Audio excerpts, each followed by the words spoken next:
Hello, my name is Tim Kiefer and I represent part of the town of Westport on the Dane County Board. I will be the moderator for tonight's Westport Town Chair Candidate Forum. The election date is Tuesday, April 7th, and please note that the voter ID requirement to show a photo ID will not be in effect for the April 7th election. This candidate forum is sponsored by the grassroots organization of Waunakee, also known as GROW. Check us out on Facebook or on the GROW website, which is grassrootswaunakee.org. GROW as an organization does not endorse candidates and is not endorsing either candidate in this election. In addition, I myself am not endorsing either candidate in this election. I'd like to thank Moonstruck Media Production, a local Waunakee area video production company, for videotaping tonight's candidate forum. And I'd like to thank our candidates, who are John Van Dinter and Brad Robinson. John Van Dinter is seated right here. Unfortunately, Brad Robinson cannot attend tonight. He asked me to tell you that his wife was recently in the hospital and I believe has been discharged from the hospital, I think, but he needs to be with her, and so he unfortunately cannot be here. However, we do have one of the two candidates here, and so we're going to go through and just do as best we can with the one candidate. We had some questions which were pre-submitted to the candidates before tonight, so we're going to start with those, and then as time allows, we'll take questions from the audience. And I'll note we're going to, in order to cover as many questions as we can in the time we have available, there is going to be a 2-minute time limit on the answers, and which I'm going to strictly enforce because we do want to cover as many questions tonight as we possibly can. So with that, first question, John, is why are you running for re-election as town chair? I'm running for re-election for town chair. I've been town chair for 18 years, been on the board 6 years before that, and I've lived in the town of Westport for 53 years and owned a home for the last 46 years. This is truly my home. I love living here.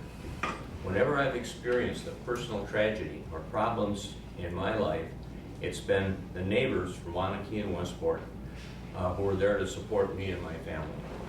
I owe them all a great debt and have been trying to pay it forward for many years. Since becoming town chair, I've been working to make the town an even better place to live. I still have some jobs yet to finish, and I'd welcome the chance to finish them. For that, I need another term.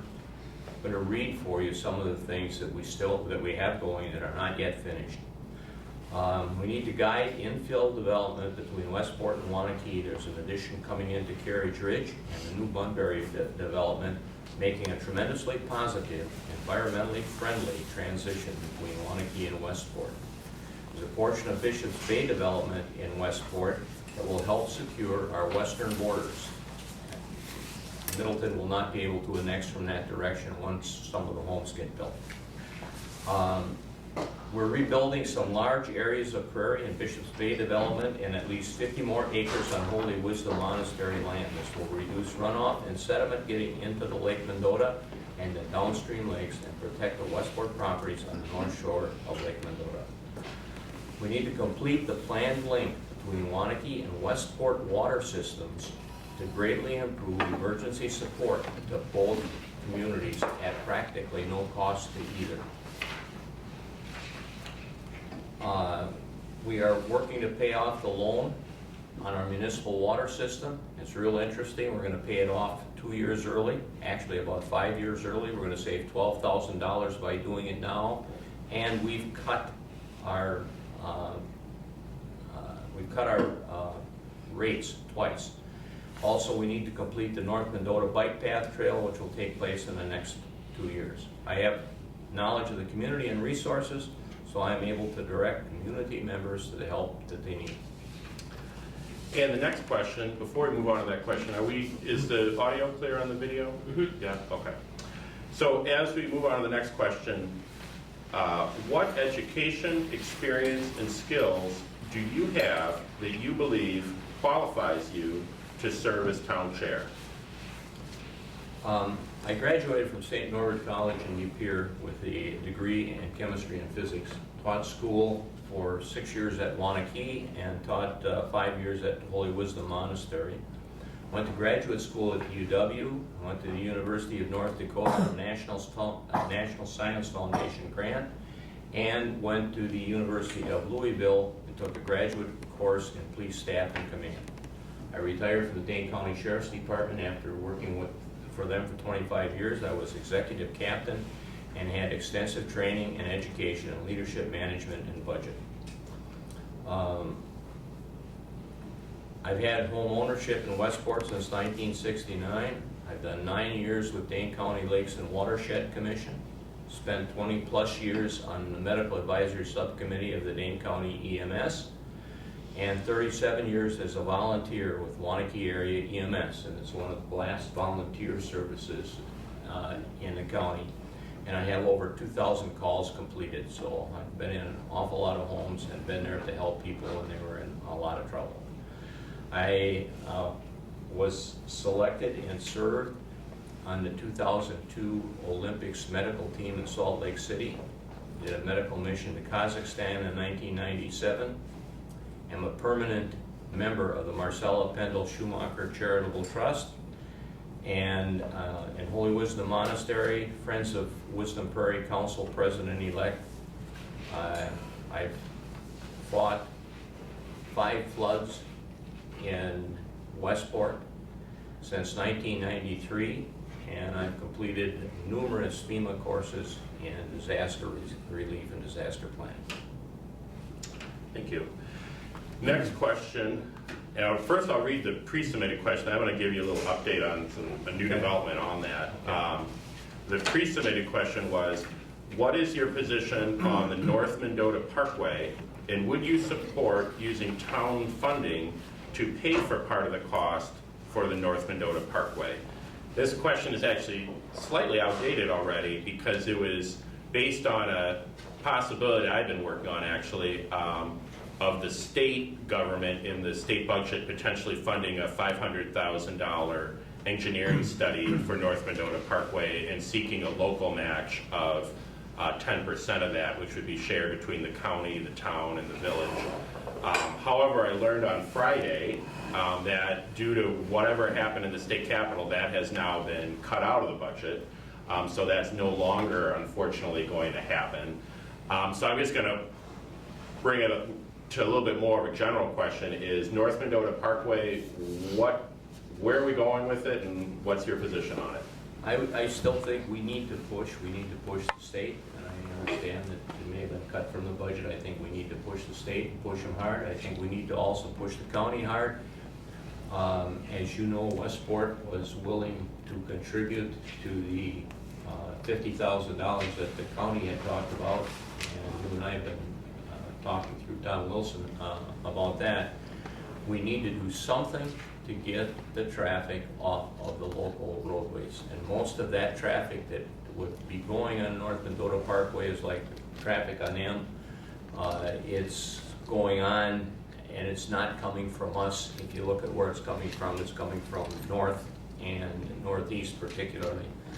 John Lovemeyer is in the audience here. They just redid their Main Street, and we really need a 4-lane road, not on Main Street, but we need to do something to relieve the traffic congestion that we have between I-90, 94, and I-39 and Highway 12.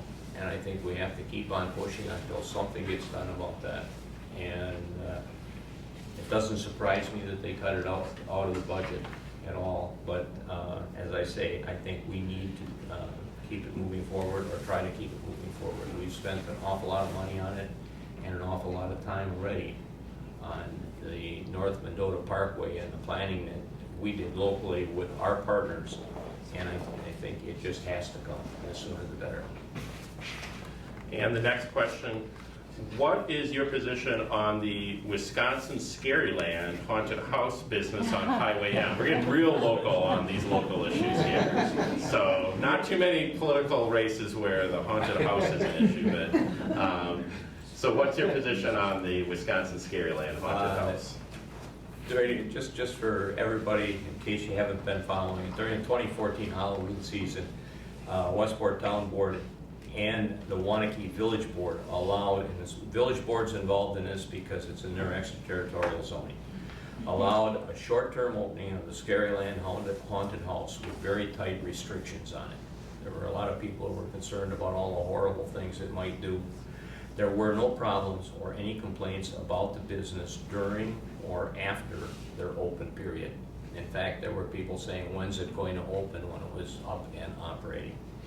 Early in 2015, the owners of the property, and that's not the person who has developed Scaryland, and the owner of Scaryland asked for a 10-year lifting of zoning restrictions. This is not truly a rezone because it's zone commercial, and they could operate in the area because it is commercial.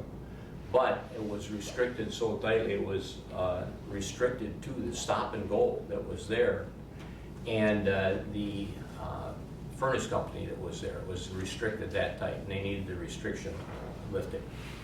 They asked for a 10-year lifting of the zoning restrictions so that the business could be conducted for 10 years, and we gave them 2 years, and that went through with no problems at all through both Wanakee and Westport. In fact, at the public hearing that Wanakee had for the lifting of zoning restrictions, no one came forward to object to the reopening. So that was a pretty simple decision. The business could be allowed to operate for 2 years and then asked to come back. I would prefer, as all of the neighbors would, a higher and better use for the property than Wisconsin Scaryland. But it's been sitting. We're up. Your 2 minutes are up. So Okay. move on. So what's your next question is, what is your position on building bike and pedestrian paths in Westport? And would you support using town funding for building bike and pedestrian paths? Just so you can't do that to me again, the short answer is I'm in favor of building bike and pedestrian paths and using Westport town funds for that purpose. The long answer is that we have done that very often already, and we will continue to do so if I'm reelected. Just to give you an example of some things that happened, we participated in the planning of the North Mendota bike path with Dane County, Wanakee, Middleton, and others. And this project is nearing fruition, and that's a 15-year-old project. It took us that long to get the properties and so on that we had. We improved Woodland Drive and added bike lanes and an off-road recreational path between Eldoro Lane and Mill Road and Emerald Grove Lane. And this was a joint project with Wanakee and an original development. And we have a lot of projects, joint projects with Wanakee. We improved Woodland Drive and added bike lanes and an off-road recreational path between Mary Lake neighborhood and Emerald Grove Lane. Again, this was done as a joint project with Wanakee. We're in the planning stages of improvements to Woodland Drive between Mary Lake Subdivision and County M. It appears as if the county may build a bridge over a 6-mile creek on the south side of County M. That would allow this bike path to connect to a path going to Governor Nelson Park, which would open up all the trails, both east and west, to bikers and hikers and so on. And it would be a great part of our regional system. We organized the purchase and development of Jackson Landing Park in Westport, and that has a prairie component and pedestrian and handicapped available trails. It was developed with a matching grant between Westport and the DNR. Participated in the planning of the Bishop's Bay development, 25 of which is in Westport, and that is full of trails. Again, it will become regional trails. And Holy Wisdom Monastery is providing easements along County Highway M that will become one of the regional trails, and that should be accomplished this year. And with that, we're going to move on to questions from the audience. So who has a question? Karen? Yes, hi. I'm Karen McKim. I'm I live in Westport, but I'm also a member of the statewide Wisconsin Grassroots Network Election Integrity Action Team. As you know, voting machines are machines. They're computers, to be specific. And anyone who's ever used a computer knows that sometimes the voting machines produce incorrect output, and you have to check it to make sure it's right. Our right to self-government depends upon our ability to elect people to govern us, and our ability to elect people to govern us depends upon correct election results. Now, you may or may not know this, but the Government Accountability Board has procedures that municipal clerks can follow if they want to check the accuracy of that voting machine output before they turn it into final election results during the municipal canvass. And state law allows municipal clerks to do that.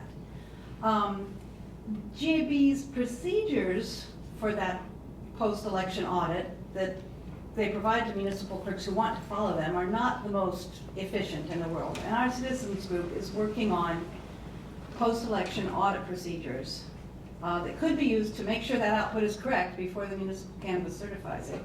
They could be used efficiently, effectively in the few days following every election. If you're elected, can I count on you to be receptive when we approach the municipal clerk and to maybe adopt these procedures to make sure the voting machine is output is correct in Westport? It might mean, I don't know, 10, 12, 20 hours of work of an election inspector's time in the few days following election. But can I count on you to be open to that? And So before you answer, is that question audible on the video or not? Yeah. Okay. If you could repeat them if they're short, that'd be good. But Okay, why don't I repeat, I'm going to summarize the question briefly so it can be heard by people watching it on YouTube. The question condensed is, if you're reelected, can people count on you to work with the group about election integrity, make sure that the voting machine totals are accurate? And were you willing to commit to that? Absolutely. Okay, Peter. Hi, I'm Peter Block. I'm a member of GROW in town of Westport also. I have a question that was raised in one of your opponent's ads saying that the town board has remained the same the town board is the same as it's been for 17 years. In spite of the dramatic changes in the population of Westport, do you think that's a problem, that there haven't been any increases in interest in participating in town government? And if you do, what would you encourage in your next term? What would you encourage to do to get more people involved? Okay, so I'm going to, again, so people can hear it on the video, I'm going to try to summarize the question again. Sounds like the town board has been the same town board for 17 years. Is that a problem in your view, and what's your view on that issue? I would have to look up whether or not the 17 years is accurate. It has been a long time that the board has been static as far as board members are concerned. I'm not particularly concerned about having more board members and going to a 7-member board, because I think a 5-member board is fine.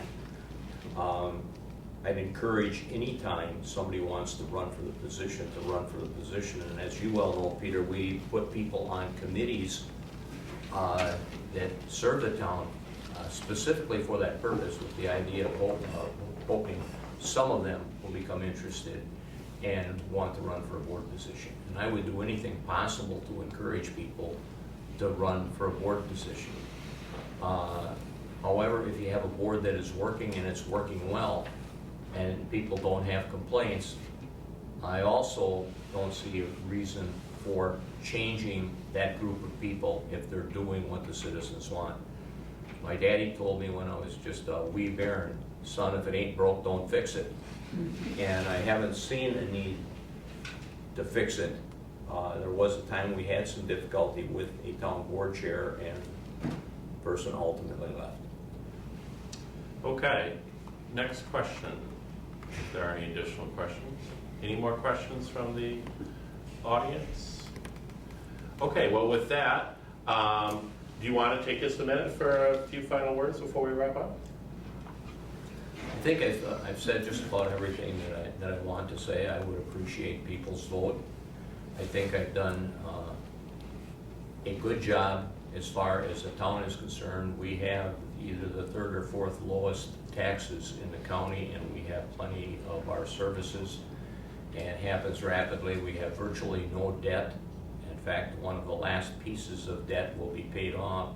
We have never borrowed more than 7% of what we're allowed to borrow. So we have saved money for our last building. We saved 12 years to have the money in hand so that we could build the building, because we just don't want to keep on paying debt service and having money dribble out. If you're paying debt service, you're not able to spend it on things you need to spend it on. I think we've been frugal, and been fortunate that I have a board that feels the same way. I tell everybody, taxpayers, hey, all you got to do is come in and watch what budget's going on. We squeeze a nickel so hard that the Indian rides the buffalo. I guess that's all I would say. I'm very environmentally conscious, and my big thing is protecting the environment. And right now, we're looking at protecting the north shore of Lake Mendota, and that's going to have effect all the way through the Bear River system. Well, with that, thank you so much.